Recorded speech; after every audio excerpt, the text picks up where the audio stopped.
Assalamualaikum warahmatullahi wabarakatuh.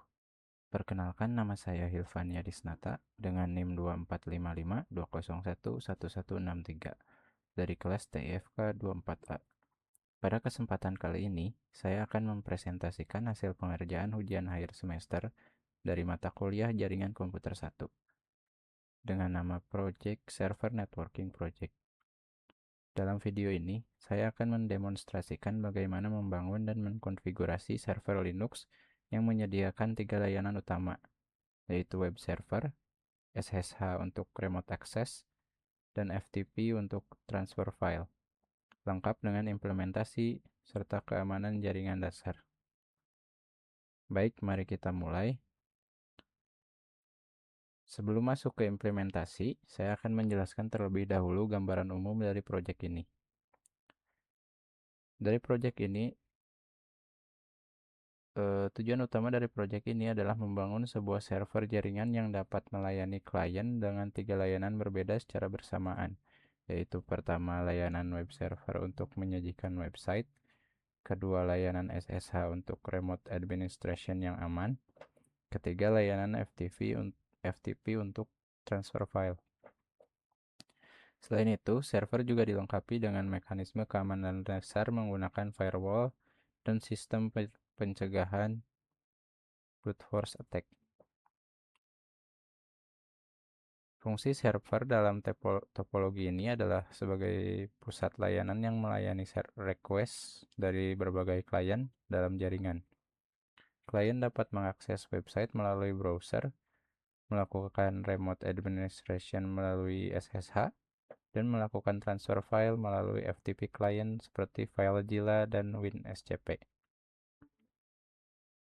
Interaksi klien server yang terjadi menggunakan arsitektur klien server klasik, di mana klien mengirimkan request dan server memproses kemudian memberikan respons sesuai dengan layanan yang diminta. Sekarang kita masuk ke bagian analisis dan perancangan. Konsep jaringan yang diterapkan adalah model client server, di mana server bertindak sebagai penyedia layanan dan klien sebagai pengguna layanan. Komunikasi antara klien dan server menggunakan protokol TCP/IP. Layanan jaringan yang dibangun terdiri dari 3 komponen utama. Yang pertama adalah web server menggunakan Apache. Apache akan melayani request HTTP dari browser klien dan menampilkan halaman web yang telah kita buat menggunakan PHP. Kedua, SSH server menggunakan OpenSSH. SSH memungkinkan administrator untuk mengakses dan mengelola server dari jarak jauh dengan koneksi yang terenkripsi. Yang ketiga adalah FTP server menggunakan FSF/TPD. FTP memungkinkan user untuk upload dan download file antara klien dan server. Protokol yang digunakan pada proyek ini adalah HTTP pada port 80 untuk web server, kemudian SSH pada port 22 untuk remote access, dan FTP pada port 21 untuk control connection, dan port 4000 dan 40100 untuk passive mode data transfer.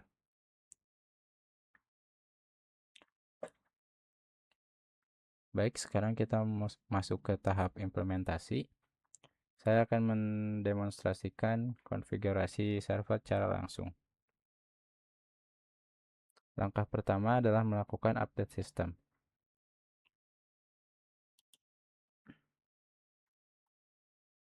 Saya akan menjalankan perintah sudo apt update dan sudo apt upgrade. Oke, kita masukkan password.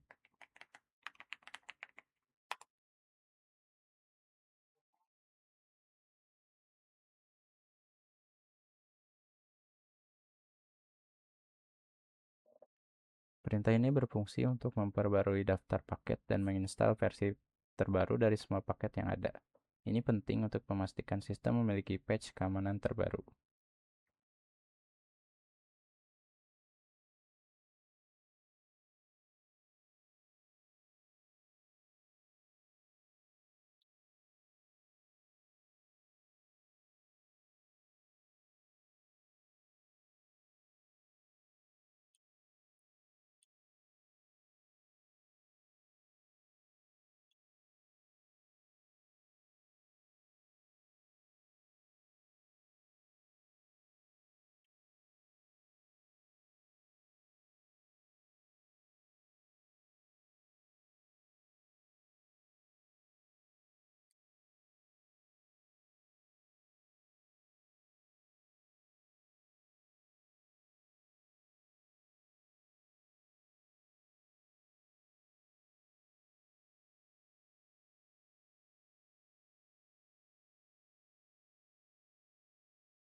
Oke, proses telah selesai.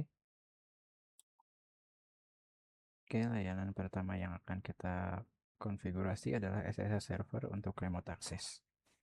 SSH atau Secure Shell memungkinkan administrator mengakses server dari jarak jauh dengan koneksi yang terenkripsi. Saya install OpenSSH server dengan perintah sudo apt install OpenSSH server.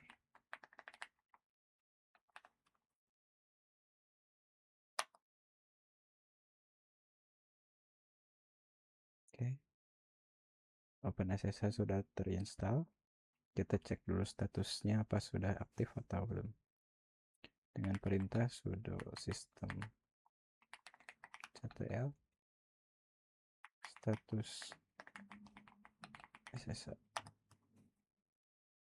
Sini status SSH masih inaktif ya. Maka dari itu kita harus menjalankan dulu SSH-nya. Yang perintah seperti ini. Sekarang kita bisa kembali cek status SSH. Sekarang status SSH sudah aktif. Sekarang kita bisa coba untuk remote menggunakan PowerShell dari Windows. Pertama kita cek dulu IP address-nya. Oke.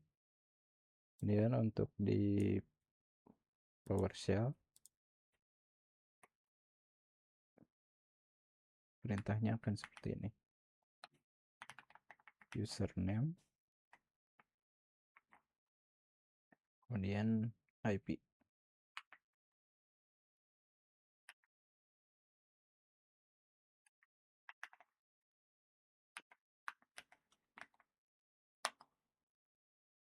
Oke.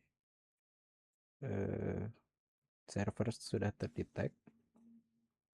Ini minta untuk verifikasi dan masukkan password.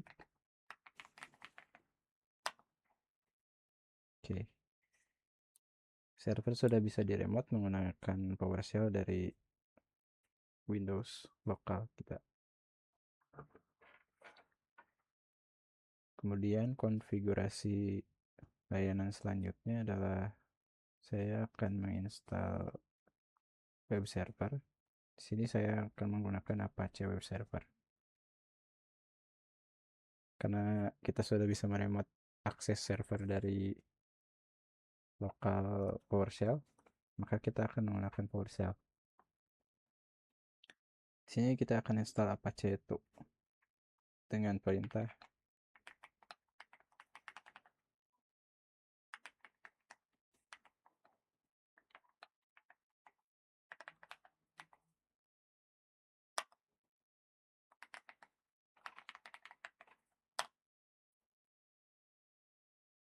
kita tunggu sampai selesai.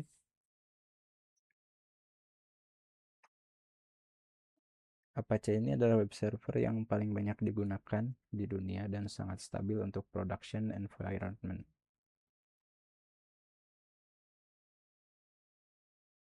Setelah terinstall, saya bisa cek status Apache-nya.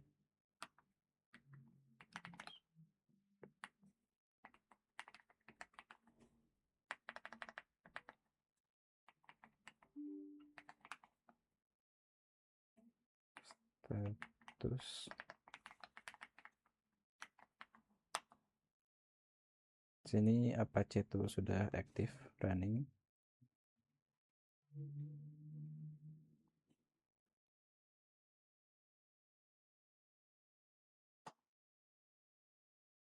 Sini juga kita bisa mengenable dan mengstart Apache-nya.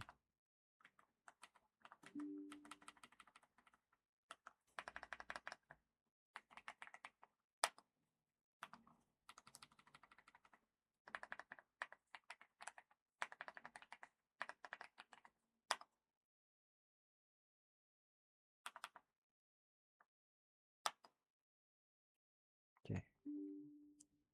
instalasi Apache itu sudah selesai. Selanjutnya kita bisa membuka dulu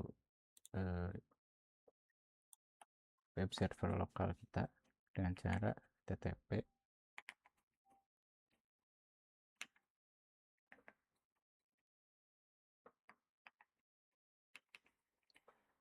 dengan IP. IP kita adalah 192.168.0.59. Akan muncul tampilan default page dari Apache itu.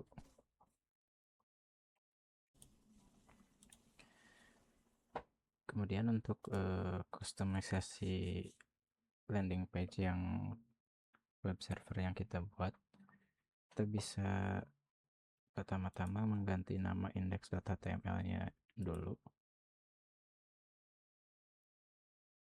Nah, cara kita masuk ke folder www.html, kemudian sudo v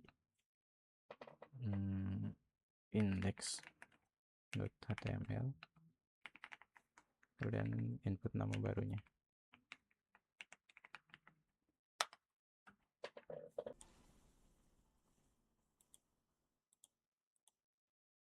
Kemudian di sini kita akan membuat file index.html yang baru.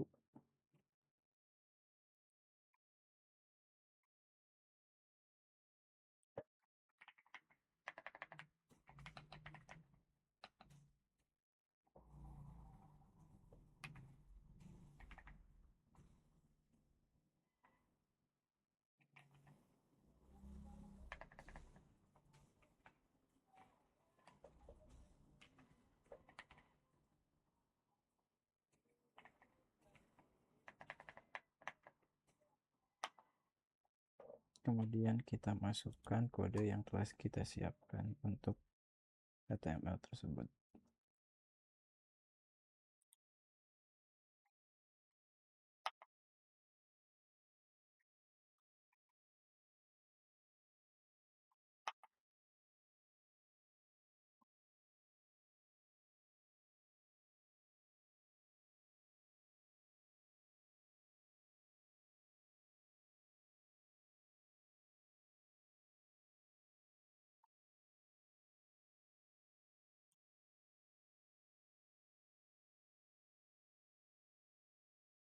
Kemudian kita bisa lihat dan refresh ke browser yang kita buka tadi.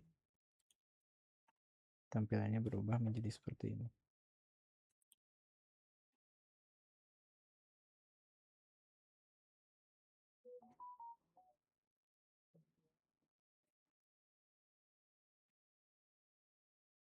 Oke, konfigurasi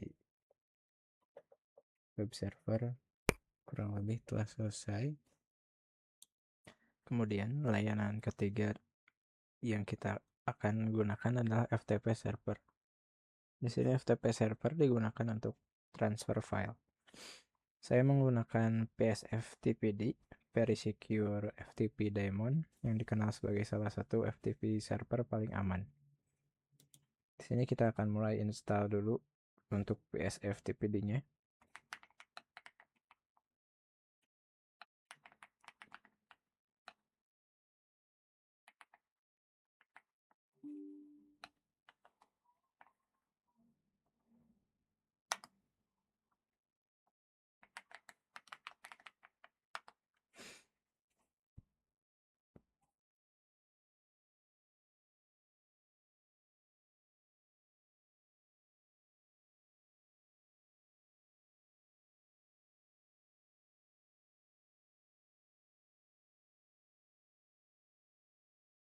Oke, instalasi telah selesai.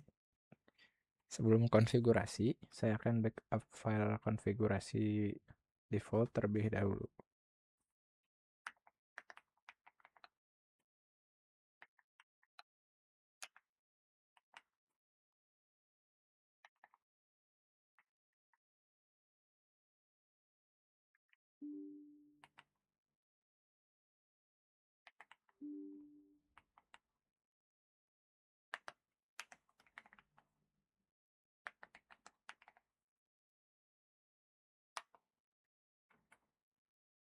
Backup ini penting untuk recovery jika terjadi kesalahan konfigurasi.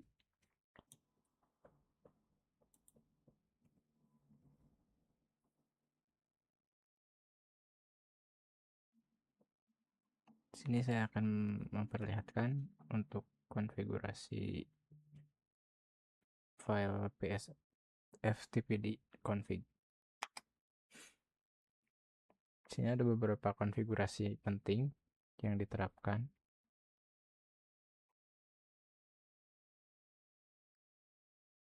Seperti anonymous enable, local enable, write enable,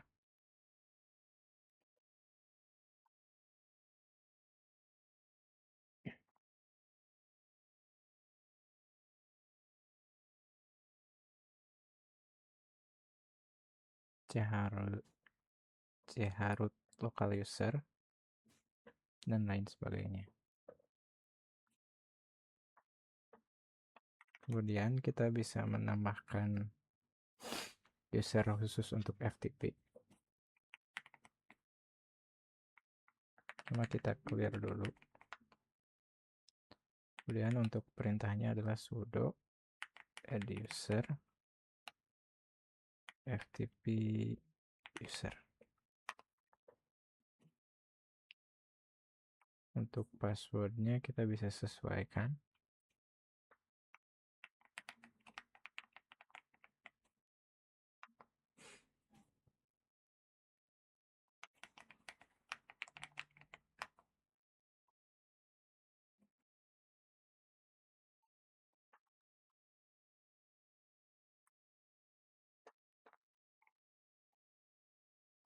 Untuk datanya juga.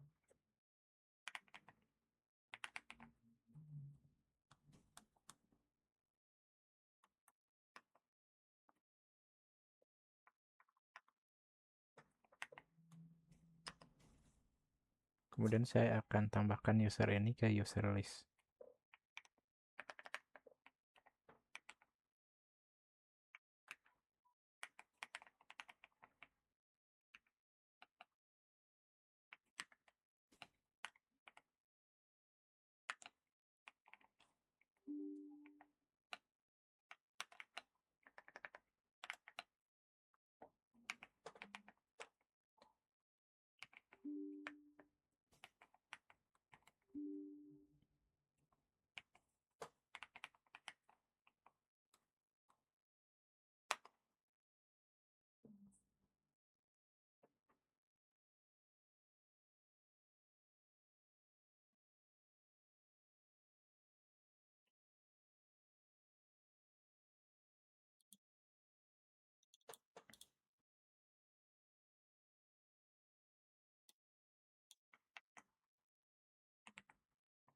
Dan saya akan buat struktur directory yang aman.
Nah, struktur ini mencegah user menghapus atau modifikasi root dari FTP directory, tapi dapat melakukan upload di folder upload.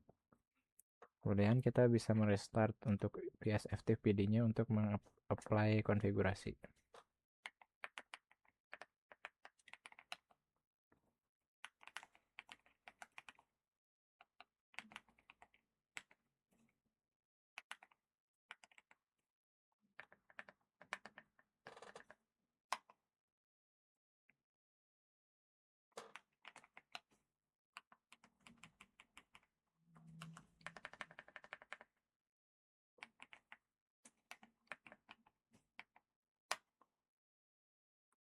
Oke, sekarang FTP server sudah siap untuk digunakan.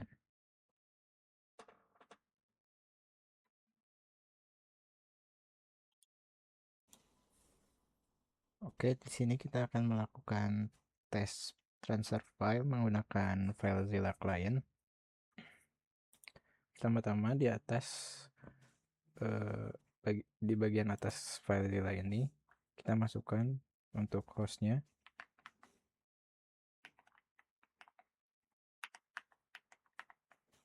kemudian username-nya,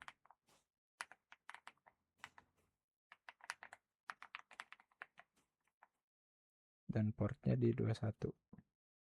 Kemudian kita klik quick connect. Nah, jika server terhubung, maka akan muncul tampilan di sebelah kanannya yang bertuliskan remote site.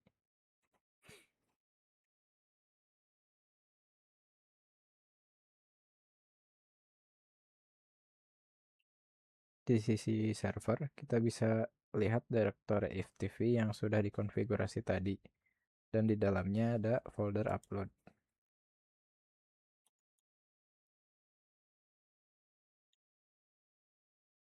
Nah, sekarang saya akan tes upload file dari klien ke server.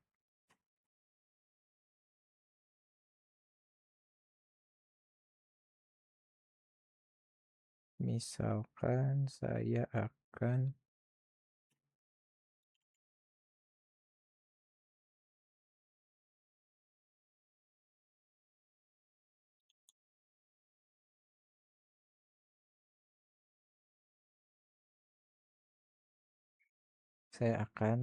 memindahkan logo UTB ini dari klien ke server.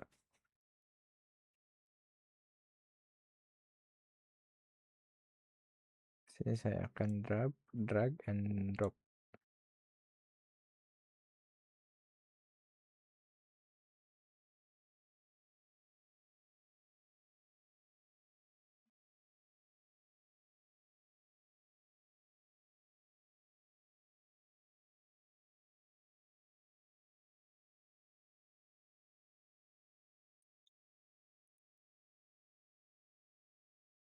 Nah, sekarang kita sudah memiliki file logo utb.png di folder upload yang berada di server.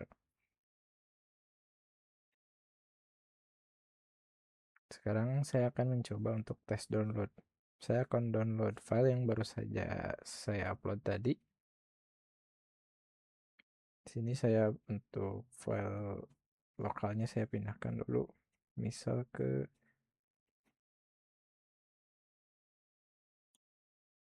dokumen saya. Sini saya akan lakukan drag and drop kembali. Nah, transfer sukses. Sekarang logo UTB sudah ada di lokal juga. Download berhasil.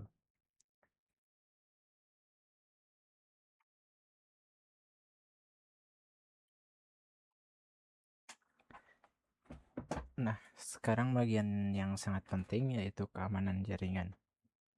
Saya akan mengkonfigurasi UFW atau Uncomplicated Firewall untuk memproteksi server. Sebelum enable firewall, sangat penting untuk membuka port-port yang diperlukan terlebih dahulu agar kita tidak terkunci dari server.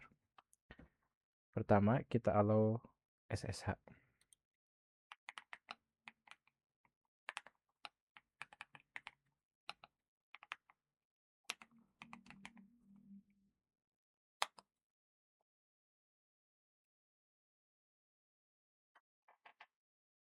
Port 22 untuk SSH harus dibuka agar remote access tetap bisa dilakukan. Kedua, allow untuk HTTP.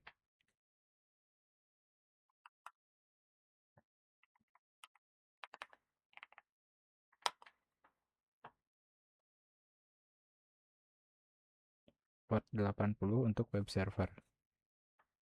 Ketiga, allow untuk FTP.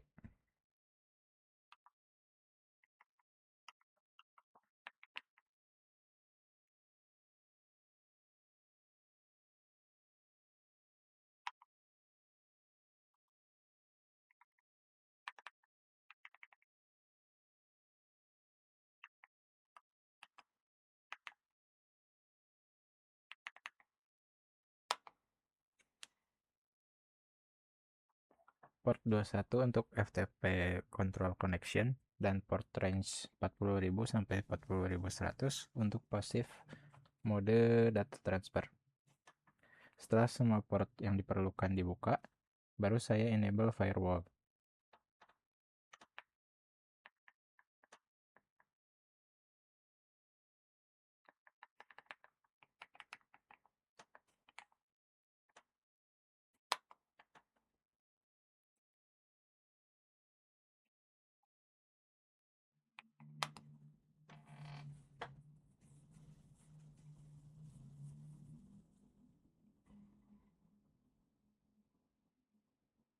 Oke, firewall sudah aktif.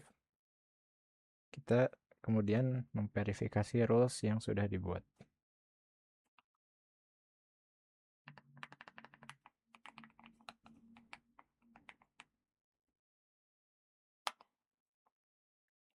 Nah, seperti yang terlihat, firewall sudah aktif dan hanya port-port yang kita izinkan yang terbuka. Semua port lain akan diblokir secara default. Nah, kemudian untuk keamanan tambahan, saya juga akan menginstal Fail2ban.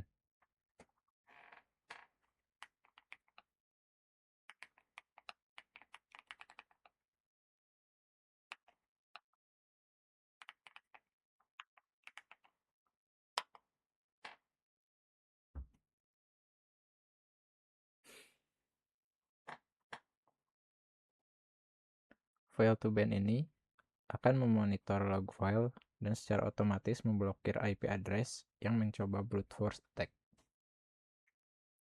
Di sini instalasi Fail2ban-nya sudah selesai. Kemudian saya akan membuat konfigurasi untuk Fail2ban tersebut.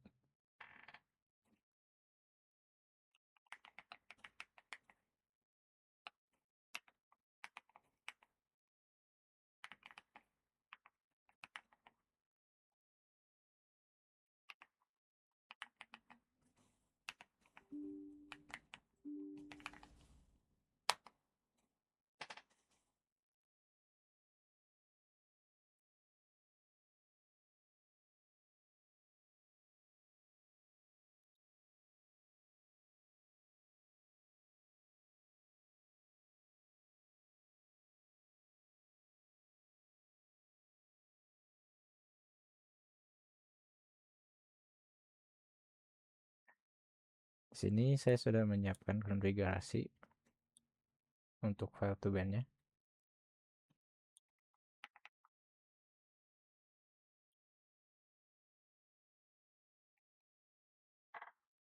Oke.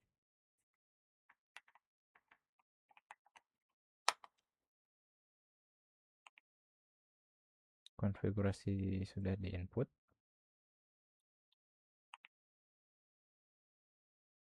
Kemudian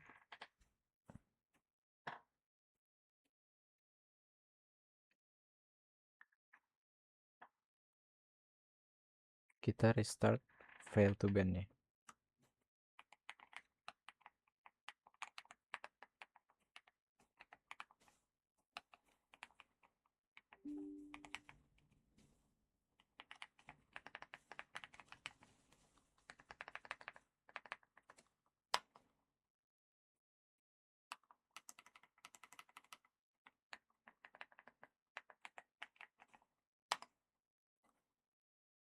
Oke. Server sekarang sudah memiliki proteksi berlapis terhadap terhadap serangan menggunakan fail2ban. Nah, konfigurasi dari beberapa layanan sudah saya lakukan dan implementasikan. Selama implementasi di proyek ini, saya menghadapi beberapa masalah yang perlu dipecahkan. Salah satunya adalah website yang tidak dapat diakses dari klien. Kemudian ada juga FileZilla yang tidak mau connect kepada server. Ada juga eh,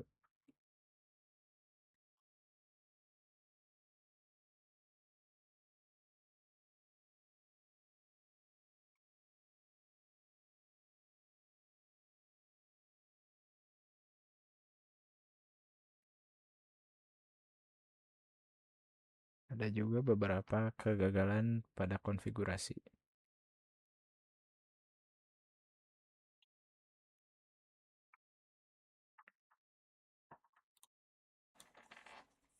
Baik, kita sudah sampai di akhir presentasi. Saya akan sampaikan kesimpulan dari proyek ini. Kesimpulan pertama mengenai pemahaman layanan jaringan berbasis server. Melalui proyek ini, saya memahami bahwa server dalam jaringan komputer berperan sebagai penyedia layanan yang dapat melayani banyak klien secara bersamaan. Setiap layanan memiliki protokol dan port komunikasi tersendiri, seperti HTTP di port 80, SSH di port 22, dan FTP di port 21. Konsep client server yang diterapkan menunjukkan bagaimana arsitektur terdistribusi bekerja dalam jaringan modern. Klien mengirim request, server memproses, dan memberikan respons. Semua berdasarkan protokol yang telah ditentukan. Kemudian kesimpulan keduanya adalah mengenai pengalaman konfigurasi dan pengujian. Proses konfigurasi server memberikan pemahaman mendalam tentang administrasi sistem Linux, konfigurasi service dan daemon, manajemen user dan permission, implementasi keamanan jaringan, dan troubleshooting, serta problem solving. Beberapa testing dari sisi klien juga memastikan semua layanan berfungsi sesuai spesifikasi. Pengujian ini tidak hanya memverifikasi fungsionalitas, tapi juga aspek keamanan dari sistem yang dibangun. Kemudian kesimpulan yang ketiga adalah mengenai dokumentasi. Dokumentasi perintahnya sangat krusial dalam administrasi jaringan. Itu disebabkan untuk memudahkan troubleshooting di masa yang akan datang, kemudian menjadi referensi untuk konfigurasi serupa, juga memungkinkan knowledge transfer ke administrator lain, dan mempercepat recovery saat terjadi disaster. Setiap perintah yang didokumentasikan dengan baik, lengkap dengan fungsi dan dampaknya, membuat proses administrasi lebih sistematis dan profesional. Proyek ini memberikan pengalaman praktis yang sangat berharga dalam membangun dan mengelola infrastruktur jaringan. Skill yang didapat tidak hanya teoritis, tapi langsung applicable di dunia industri. Saya berharap proyek ini dapat menjadi foundation yang kuat untuk pengembangan kemampuan di bidang jaringan komputer dan sistem administrasi lebih lanjut. Demikian presentasi UAS Jaringan Komputer 1 dari saya. Terima kasih atas perhatiannya. Wassalamualaikum warahmatullahi wabarakatuh.